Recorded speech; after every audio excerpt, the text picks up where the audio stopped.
Mette Tolstrup fra Tisvildeleje blev over en længere periode mere og mere syg, uden at vide, hvad der var galt. Hun har sat os stævne for at tale om sine oplevelser i det nordsjællandske sygehusvæsen, for hun er langt fra tilfreds med den behandling, hun modtog, og vil nu gerne advare andre. Tak fordi du har opsøgt vores redaktion. Jo, tak. Jamen, du er jo efterhånden kendt ansigt, fordi du også, som man kan se på din skjort, er en tovholder inde i Socialdemokraterne heroppe i Gribskov. Ja. Vi skal dog snakke om noget, der er noget mere alvorligt end lokalpolitik, og det er den oplevelse, du har været igennem nu her i efterhånden et godt stykke tid. Ja. Kan du lige med egne ord, fordi du kontaktede selv mig, med at du egentlig gerne vil dele nogle af de oplevelser, du har haft igennem vores sundhedsvæsen. Ja. Hvorfor føler du, det er vigtigt at ligesom fordele de her ting? Jeg synes, det er vigtigt, at vi får synlighed omkring det pres, som sundhedssystemet er under. Specielt også efter corona.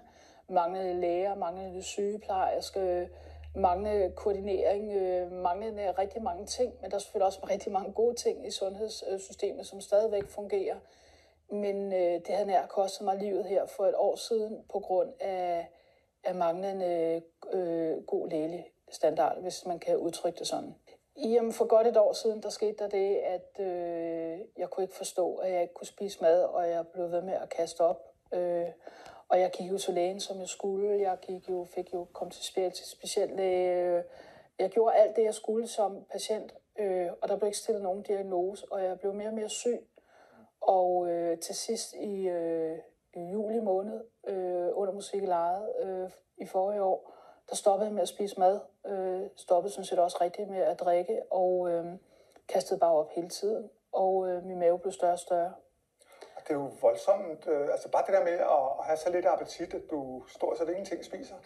Ja, men det er jo fordi, når man så senest, eller hvad kan man sige, der går et halvt år, for jeg starter med at blive dårlig til, jeg bliver opereret.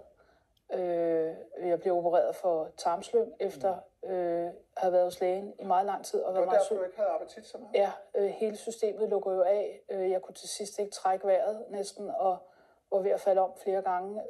Men der skete ikke rigtig noget. Jeg kom ikke til de undersøgelser, jeg skulle. Og til sidst så kravlede jeg op til lægen en dag og blev indlagt på Hillerød sygehus. Akut, fordi jeg kunne ingenting. Jeg blev så sendt hjem med kvalmemedicin, for jeg skulle stoppe med at kaste op, men jeg fik foretaget nogle undersøgelser. Og det er en medicin, som kræftpatienter også får. Det vil sige, at det er meget kraftig medicin for at stoppe mine opkastninger. Hvis jeg så havde taget det i længere tid, så kunne jeg risikere, at tarmen var sprunget ind i min mave. Fordi jeg var allerede så stor i min mave af luft, at det var så smertefuldt, men der skete ikke rigtig noget. Og det lyder jo, når man sidder lige udenfra og tænker, der skete ikke noget. Altså, hvad skulle der have været sket, synes du?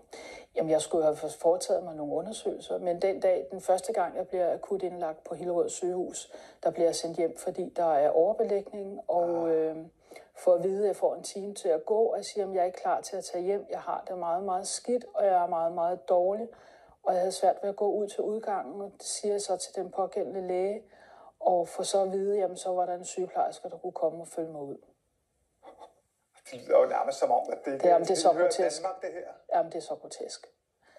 Og det var fordi, det var for mange i hospitalet, simpelthen? Ja, jeg tror, jeg kan ikke huske tallet, men det var 110% overbelægning. Altså 10% overbelægning af de 100%, det kunne have. Jeg ligger jo sådan en hel weekend, og det altså, der, du kommer hjem? Jeg kommer hjem til mit hus, og lægger mig bare i sengen, og ligger bare smerter, og kan ikke trække vejret, og ringer. Ved du på det tidspunkt, du har tarmslyng? Nej, jeg ved jo ikke noget. Jeg har jo gået til sindssygt mange ting, og de har ikke kunnet diagnosticere mig, selvom det var en simpel undersøgelse, jeg skulle have lavet. Og går til speciallæge, og jeg ligger og ringer til 18-13 hele weekenden, fordi jeg blev sendt hjem fra sygehus. Jeg har det rigtig, rigtig dårligt. Smerter, og jeg kan ikke stå på mine ben, og så får jeg, den ene læge siger jo så til mig, om jeg spørger, om jeg har anoreksi, siden jeg kaster op. Den anden læge spørger mig eller siger til mig, når man har så meget luft i sin mave, altså det er jo hele det øvre system her, der bliver fyldt op med luft, fordi du kan jo ikke komme af med noget, altså den anden vej, det er jo lukket af. Og så får jeg at vide, at jeg også kunne prøve at drikke en cola, det var der nogen, der prøvede at gøre. Og får også at vide til 1813, ja. Og jeg får også at vide, at der er alligevel ikke rigtig nogen læger, der kan undersøge mig her i weekenden, om jeg godt kunne vente til mandag morgen til at gå til min praktiserende læge igen. Okay. Og jeg tror jo på sundhedssystemet, jeg tror på det, jeg hører, og jeg har jo ikke nogen anelse om, hvad det er andet, jeg er monster syg. Og på det tidspunkt, der kan jeg mærke, at min krop, den er ved at stå af. Fordi jeg ikke spiser, og jeg kun kaster op. Jeg får heller ikke noget at drikke de få dage, før jeg bliver indlagt. Mit system kan ikke noget. Formentlig så er jeg ved at kaste afføring op til sidst. I og med, at du ikke ved, hvad det er, havde du nogen gæt, havde du nogen idé om, hvad det kunne være? Nej, jeg ved det jo ikke. Altså, jeg stoler jo på, når jeg går til en speciel læge, stoler jeg jo på systemet og siger, det gør jeg da også. og siger, jamen, jeg lægger mig ligesom, altså, jeg kan jo ikke sidde og vurdere, eller skal slå noget op på Google, eller gøre nogle andre ting. Det må ligesom være systemet, som tager sig af de her ting. Og jeg kan se, at der er jo nogle koordineringer bagudrettet, som ikke har været der, og uden at komme for meget ind i detaljen omkring det, så er der bare noget, der ikke har fungeret. Og jeg kan jo ikke lade være at tænke på det forløb, når jeg kigger bagud. Det har krævet så mange kræfter. Det har krævet så meget energi. Og folk, som ikke ligesom... Ja, hos dig. Ja, men også, jeg tænker jo også rigtig meget på andre mennesker. Er der nogle procedurer, der skal laves om i forhold til at være igennem sådan et forløb? Hvor er det, man kan gå ind og gøre noget som patient, som borger? Hvor er det, vi kan gå ind og sige, det her, det er fandme ikke godt nok. Jeg ved jo godt, der findes et klagesystem. Men det er jo ikke kun det. Hvordan kan vi som borgere, som patienter, råbe op, når vi ikke har kræfter? Altså, fordi at det er jo umenneskeligt, det jeg har været igennem. Du var lidt måske ligesom mig med, at man tænker, som du også selv siger, det der med, hvis jeg nu en dag bliver alvorligt syg, så er jeg så glad for, at man har det frie hospital og det gratis hospitalvæsen. Men når du fortæller den her historie, hvor du bliver sendt hjem, og hvor du så ikke engang kan få en god behandling, når man ringer til akut eller vagtlæge, hvad tænker du er gået galt?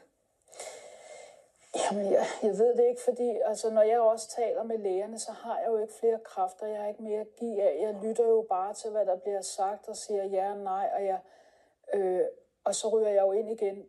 Da jeg blev sendt hjem på hospitalet, var en fredag, og om mandagen bliver jeg jo akut indlagt igen.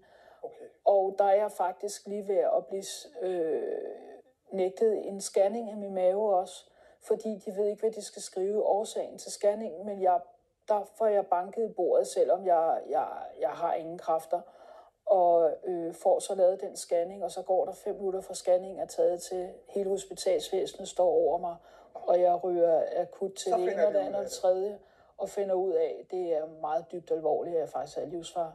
Og hvor længe vil du gætte på, at du har lidt af tarmslyng, indtil de nu begynder at tage det alvorligt? Altså jeg vil skyde på et lille halvt år, ikke? Fordi jeg får jo symptomer i lang tid, og jeg går jo til lægen rigtig mange gange, og jeg kan jo ikke definere, når du har nogle smerter i din mave, så kan det være svært at definere, om det er det ene, anden, tredje eller fjerde, hvad det er, andet end det er ikke, som det skal være. Jeg kunne mærke inde i min mave, det var ikke, som det skulle være, og jeg kan ikke definere det mere, end det, man kan mærke i sin krop.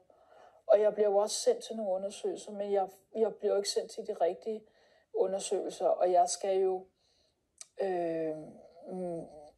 der er jo nogen, der ikke forstår, hvorfor jeg ikke bare var røget ned på Hillerød til nogle større undersøgelser, i stedet for ud i det private hele tiden. Okay, og nu siger du ud i det private, hvad mener du med det? Jamen det er jo fordi, at man ryger ud til nogle speciallæger i det private niveau.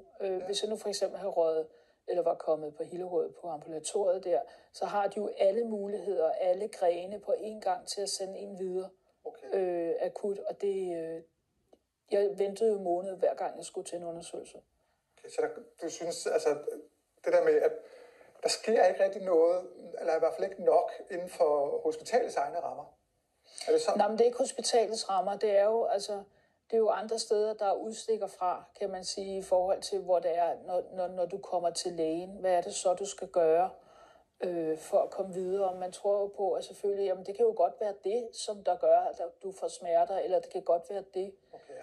Men når man så til sidst sidder og kan man sige, har nogle handlingslammede læger. Hvorfor er det så ikke, der sker noget? Hvorfor er det så ikke, man gør noget? Fordi jeg bliver jo ved med at skrive, bliver ved med at ringe og sige, jeg kaster op. Hvorfor gør jeg det? Jeg var jo også bange for, at det kunne være kræft. Okay, ja, fordi der er jo... Jeg aner jo ikke noget. At tænke sine tanker. Ja. Hvad kan det være, men det var det heldigvis ikke. Nej, gudskelov. Altså, jeg har haft nok af i min familie. Ja, den er aldrig rar, men... Nej. Nu kan man jo så sidde og tænke lidt over, altså, eller i hvert fald måske det her med, har du været meget uheldig, tror du? Eller er det her mere et symptom på, hvor galt det står til? Det jeg tænker på, det er begge dele. Dels på grund af travlhed, men også hvor jeg måske også har en lidt mistanke om manglende faglige kompetencer måske, og så har jeg også en mistanke om, fordi det man ligesom kan se, det har jeg jo lært under min mand døde af kræft for nogle år siden, at man kan se, at hvis du går op og tager de praktiserende læger, så har de jo deres grundviden, som de skal have, men de har jo ikke speciel viden. Og ofte så er der jo, når man kommer ind, noget speciel viden, som jeg ser det, som de burde måske have for at stoppe, kan man sige, ulykken. Og jeg tænker jo også på, hvad er det for nogle vejledninger, der ligger for, hvornår man foretager hvilke undersøgelser. Og jeg tænker ind i vejledningssystemet til lægerne, det kunne måske være, at der skal være nogle opdateringer på, hvornår gør man noget andet. Jeg ved det ikke, jeg er jo ikke fagperson, men jeg ser ligesom et system, der ikke rigtig har spillet sammen. Og jeg kunne jo bare godt tænke mig at råbe op og sige, hvordan kan jeg gøre det her som borger bedre, når det her sker. Det behøver jo nødvendigvis ikke at være klager, men hvor er det, man kan gå ind og give nogle inputs, også måske ned til regionen eller sådan noget, til at være det bedre, fordi grunden til, at jeg også kontaktede dig, det er jo ikke for at sige, det er min historie, det er mig, det handler om, men det handler om, hvad pokker gør vi som borgere på også et system, der er presset. Jeg så jo også et sygehusvæsen, der var presset i bund, da jeg kom derned. Ja. Men de gør jo deres bedste, og jeg klapper i mine hænder over den service, jeg har fået på Hillerød sygehus, selvom de har været presset. Men det er jo det. Altså, der er jo et menneskeligt aspekt. Nu har jeg selv været for nylig på Hillerød Hospital for at blive opereret. Ja. Og min opfattelse er bare lige din, tror jeg, altså med, at de havde utroligt travlt. Men selvfølgelig var de også søde og venlige og gjorde deres bedste, kan man sige. Men det virker som om, at de havde mere om hænderne, end de burde have. Ja. Så der burde være flere hænder om ikke andet. Det vil jeg godt skrive under på. Ja. Og jeg har jo rigtig gerne vil snakke med dig, også fordi jeg tænker, der må være nogen derhjemme i stuerne, der også har nogle lignende oplevelser, de måske også kan relatere til. Ja. Og sige, det var da lige godt så er jeg ikke den eneste, der har fået sådan. Fordi når der er sådan en situation, som jeg er i, så har du ikke nogen kræfter til nogen ting. Du kan jo ikke overskue det. Man kan jo ikke overskue det på den måde, fordi det vigtigste er det at få det godt igen. Når man er tarmslyng, så bliver ens krop jo tømt for kræfter. Det er så, altså, al energi, alt bliver taget ud, intet fungerer, man skal lære at spise igen bagefter. Det er jo faktisk ligesom at få, kan man sige, næsten som slankeoperationer og blive opereret. Jeg har jo så fået stomi efterfølgende og har fjernet noget tarm og sådan nogle ting. Og det virker næsten ligesom en slankeoperation. Så du starter i den her, ikke? Og du er jo monstersulten, fordi jeg havde jo ikke spist i meget, meget lang tid, så min krop var så sulten, så jeg spiste jo næsten 24/7 bagefter, for simpelthen, for min krop, den var fuldstændig i panik over, at jeg ikke havde fået mad i så lang tid. Altså, som du selv siger, at du har faktisk været heldig, at du overlevede. Ja, det kunne jeg jo mærke på min krop, fordi den sidste, jeg kan ikke huske det, men det er omkring de sidste 14 dage, en uge før jeg blev opereret, der begynder min krop at melde fra. Jeg er ikke sulten. Jeg spiser ikke en hel uge før. Jeg drikker ikke en hel uge før jeg bliver opereret, fordi min krop ønsker ikke at optage mere ernæring. Og det er jo, jeg har jo følt, at min krop, den havde været ved at dø på det tidspunkt. Ja. Det er jo den følelse, jeg får, fordi der er intet, der fungerer. Det er jo så unaturligt, ikke? For man tænker, man skal jo have føde ind, man skal jo have væske nok, eller kroppen ikke engang vil indtage det. Ja. Så må det være slemt. Ja, så det er jo min opfattelse af, at det er jo selvfølgelig min krop, ikke? Hvis der havde været mere styr på hele den her, og det er jo ret nok, du går mere ind systemisk og ser på det, altså det er jo hele forretningsgangen fra lægen spor op til hospitalets eksperter. Ja. Hvis de havde været lidt hurtigere ved loven, tror du, det har gjort en forskel på dit sygdomsforløb? Helt sikkert. Altså, jeg har jo været syg et helt år på grund af det her, ikke? Og normalt så er du jo ikke syg så lang tid efter. Og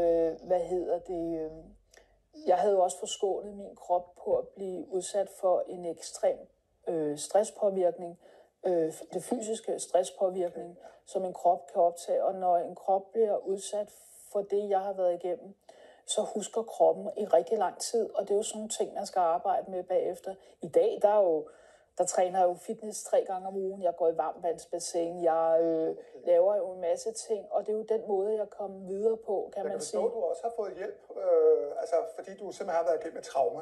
Ja. Hvad er det for en form for hjælp, du har fået? Jamen, jeg går jo til nogle psykologsamtaler i forhold til det traume, fordi når kroppen, som jeg sagde før, bliver udsat for sådan noget, så vil min krop rigtig gerne tilbage til den negative tilstand. Og det lærer jeg jo at håndtere, og det er jo en del af det traume for at komme ud over den der kant hele tiden. Ikke? Ja. Og det er jo super fedt at kunne få den hjælp, kan man sige. Og det tager bare den tid, det tager, og det kan jeg sagtens finde ud af at håndtere. Men jeg skal lige nogle gange hjælpes lidt med det her, fordi at det er bankehårdt at være udsat for noget, hvor kroppen gerne vil huske noget negativt, og man gerne selv vil noget andet. Okay. Ja, så... Det kan jeg sagtens sætte mig ind i. Ja. Altså, det er både kroppen og psyken, der har været gennem et chok her. Jeg fik et chok faktisk efterfølgende, fordi at der gik det jo op for mig, hvor langt ude jeg egentlig havde været bagefter. Okay. Som set i bagspejlet? Ja, og jeg vidste jo godt, at min krop, den var ved at stå af. Det vidste jeg jo godt. Okay. Men alt det, der kommer bagefter, det er jo så voldsomt. Hvis du skal give et godt råd til folk, som måske befinder sig i en situation, hvor de kan genkende her, det behøver ikke at være tarmslyng, det kan være andre årsager. Har du godt råd til dem? Ja, jeg har taget fat i en pårørende. Okay. Få noget sparring med en pårørende omkring, er det rigtigt, det der er sket hos min læge, på sygehuset. Få en pårørende med i det her system, så der er 4 ører, der lytter til ligesom også at kunne træde igennem i forhold til, hvis man ikke har kræfter til det, fordi man ser bare mere klart med 4 øjne og 4 ører. Og, Men man kan jo godt føle, så kan man jo godt føle, at man begynder at belemre et familiemedlem måske. Ja, men det er jo, hvis du er helt derude, hvor det er liv eller død, så er der jo så er det jo bare at gøre det. Ja. Og jeg vil sige, at jeg er lidt overrasket over, at når man ringer til 1813 og siger, at man reelt er mega syg, så får man også at vide, at man selv skal køre på sygehuset. Nej. Det er jo sådan en anden ting, ikke? Om du ikke selv kan køre, og når man fortæller, at man dog nok kan stå på benene. Det er jo så horribelt. Det virker nærmest som om, der er en illusion. Det starter du også lidt ud med. Der er en illusion om, hvordan vores sundhedsvæsen er. Ja. Og så er der virkeligheden. Ja. Hvor meget bag på dig er det her kommet? At det ikke er, som vi forestiller os? Jamen, det kommer både meget bag på mig alligevel ikke, fordi jeg har jo været igennem et kræftforløb med min mand før, hvor jeg så for mange år siden, for 17 år siden, om hvordan der var ting, der heller ikke fungerede der. Og også bo, kan man sige, i Vandkants Danmark, hvor der selvfølgelig er færre ressourcer i forhold til nogle ting. Men jeg synes også, at man burde kaste boldene op en ekstra gang politisk og gå op og se, hvor er det, vi lige kan gøre det lidt bedre i forhold til at afhjælpe på den her måde. Men jeg synes også, det måske handler om, og jeg ved jo på 1813 for eksempel, der har de jo kun 6 minutter til at tale med en patient i. Ja, det er jo ikke så. Ja, og det er ikke så meget. Og jeg vil bare sige, jeg synes nogle gange, der bliver lyttet på den forkerte måde, fordi det handler meget om, hvad er deres processer, hvad er det for en knap, de trykker på. Når det ikke er det, så er det ikke A, så er det B, og så får det over en kasse. Ja. Man prøver at lytte lidt mere til, hvad der bliver sagt, når man ringer. Når en patient ringer og siger, at jeg har det dårligt, så er det jo ikke fordi, at jeg har det godt. Nej. Og det synes jeg er noget af det, som der ikke er blevet lyttet til. Ikke? Jo. Ja. Nu har vi i hvert fald sat lidt fokus på det. Ja, det håber jeg. Jeg håber det. Ja, jeg håber det også. Og så må vi håbe, at der også sidder nogle fagpersoner, og måske også kan gøre noget, og råbe lidt op i de rigtige kanaler. Hvis det bliver efterlyst. Jamen, det er det, jeg efterlyser. Det handler jo ikke om mig og min sag. Det handler om, at jeg synes bare, at vi stadigvæk har et system, som er træt på mange områder, som er svært at nå ud over, hvis man bare skal sende en klage. Ja, og så det er den måde, man gør det på. De forventninger, vi måske har flasket op på, med sikkerhedsnettet og alle de ting, som skulle være der. Ja. Jeg siger tak for, at du deler din historie med det. Selv tak.